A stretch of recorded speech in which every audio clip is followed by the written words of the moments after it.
Qatar always it's in sport. It's different than other countries. Our goals in the future, a lot of ladies to really know about handball. This is our goal, and we fight about it. The world is now changing. Everything in the world is changing. Assalamu alaikum wa rahmatullahi barakatuh. So we have today with us a very important personality, Miss Anisa Al Shaddadi, who is the Vice Chairman of the Women's Sports Committee in the Arab Sports Federation. Welcome, Miss Anisa, to this program in the FM 107 studio, and to talk further on this, women's athletes in Arab sports, women's athletes in Arab competition and in international competitions. So you have been yourself a volleyball player first of all, and then you switched to the main sport which you're talking right now, the handball. So how did this thing happen? First of all, thank you for this interview. It's a huge and it's amazing thing you do. And I want to thank first of all Qatar Urdu Radio. As you know, sport is something in my life since I born. So since I start as you mentioned playing volleyball, then I switched to the basketball, and at the end I stopped with the handball because it's my dream. I mean, when you have your dream, you have to fight and to do the best you can do to get that your let's say dream and your profession. So that's what I'm saying. So why did you fall in love with handball? That's the question.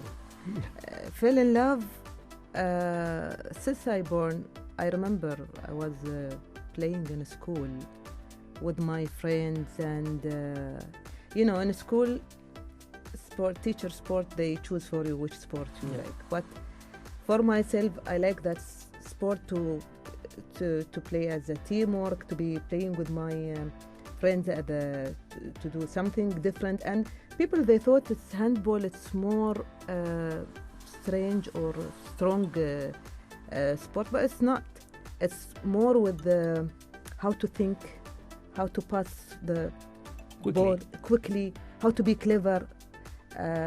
So that's the reason I'm choosing handball sport. Promoting the women's sports in the Arab region, it's a big challenge. So how do you look at it?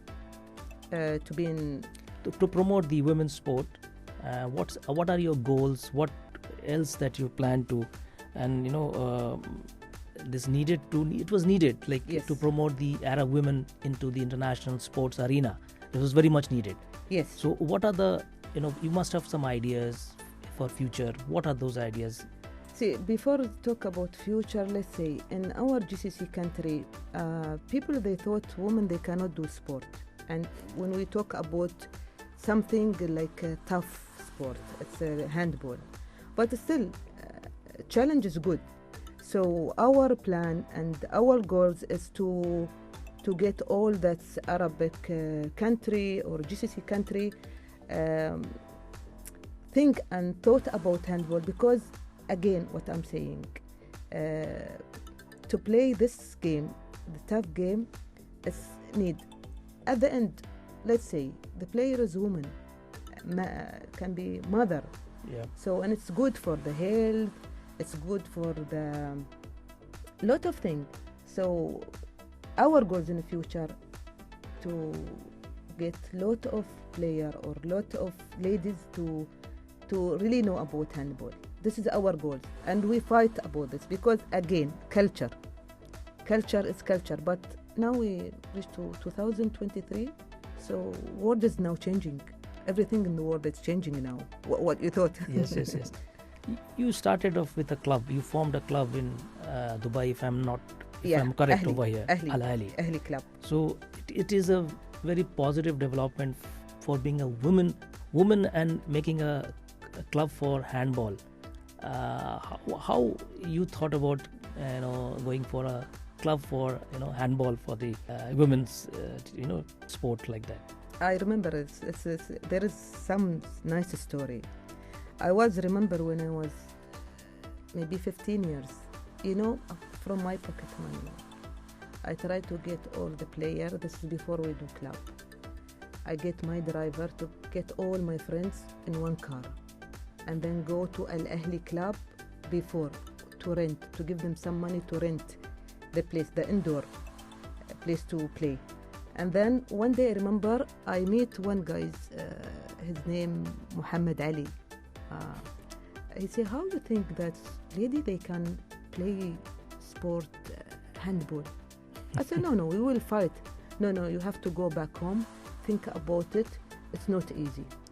And then again I came. It's still there. I'm fighting about this. I'm fighting. So I do something. I meet Sheikh Hamdan Al Maktoum. Okay. And I say to Sheikh Hamdan, please, we don't need anything. We don't want to give money to the player. We don't want to just we need place to play. And then we need to get all players to play in Al Ahli club. And he give us the approval. And then, okay, how you think there is no other team you will play with them? Like women's. Yeah. We will play with that boys 13 years. It's less than 12 years. So we start like this.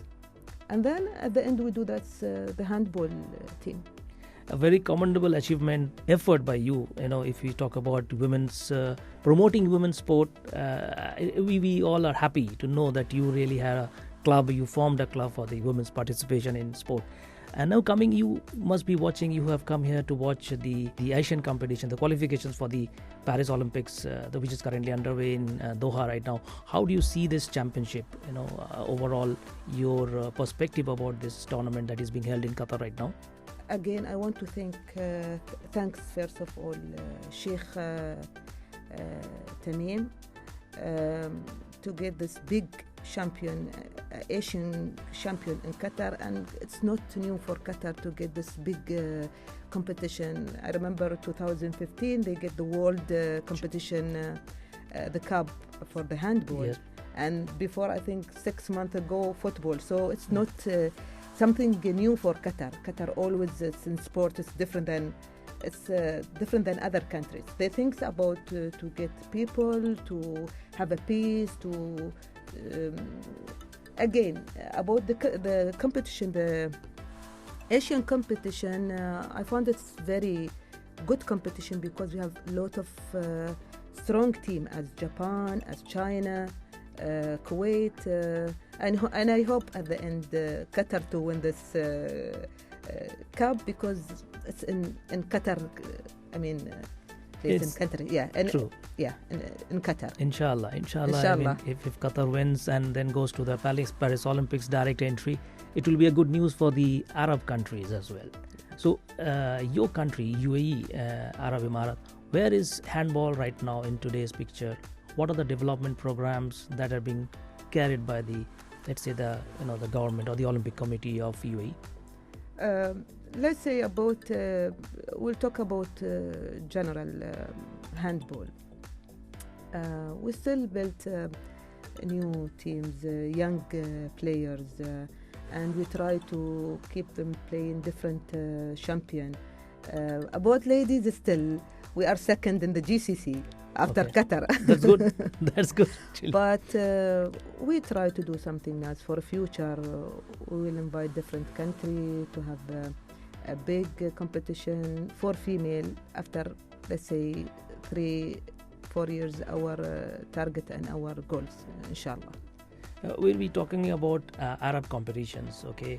GCC, not Arab, but GCC competitions. Will there be a GCC exclusively for women's handball competition, GCC? There is every 2 years, there is a competition between GCC and every 2 years in different country. So last competition was in Kuwait, but as that's Corona case, so I think next tournament it will be in Bahrain, and then we'll inshallah in UAE will try to do something special inshallah, to get all teams and to prove our team to be best in the GCC. So will there be a ladies tournament exclusively for Inshallah. Inshallah? Inshallah. That You will see that in future, inshallah. in Arab competitions, if you talk about other than handball, there are a lot of women athletes. The Arab women athletes, they had done really well. Especially when we talk about tennis, we hear about Ons Jabeur of Tunisia, Wimbledon finalist, US Open finalist. As a woman, as an Arab woman, how much satisfied you would come to know that an Arab girl, an Arab woman has really done so well in the tennis circle. Yeah, see, again, if you talk about Arab people, see, an Arab player, let's say female, it's African, we cannot say they are strong, but they have more experience than the GCC.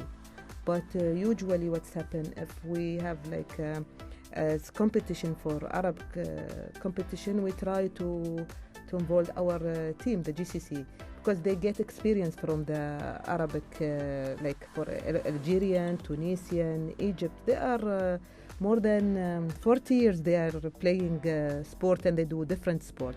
But at the end, we have to get the lots of players to have experience from different teams from Arabic team. And I mean, that's mean that you are, being an Arab woman, you are happy to know that some Arab athletes, women athletes, they are doing well. So it's a proud moment for all Arab women sports persons, in this region as well as in the North African region. So do we get to see? Let's talk about in GCC. In GCC, do we get to see any future champion in, let's say, in tennis, when Ons Jabeur has set an example? Do we see any women tennis player from the GCC doing so well? What's your opinion on this? I think it's maybe there is one sport now, all people, they play that sport, paddles. I think the paddles became more... the paddle sport. Yeah, this is, I think there is future for this sport, because a lot of sport women, I think it's more with the style and more with the, Yeah. So maybe we'll find some player in this... that's kind of sport, or maybe in tennis also. Maybe in tennis. Yeah, maybe in other, but I'm not. It's about that's the sport is as a teamwork, as for example basketball, volleyball. In GCC still, it's need time to be getting that, but maybe to be personal, like sport, tennis, or something like private, or maybe we can get some player, and it will be good for GCC also. So the right word is inshallah. Inshallah.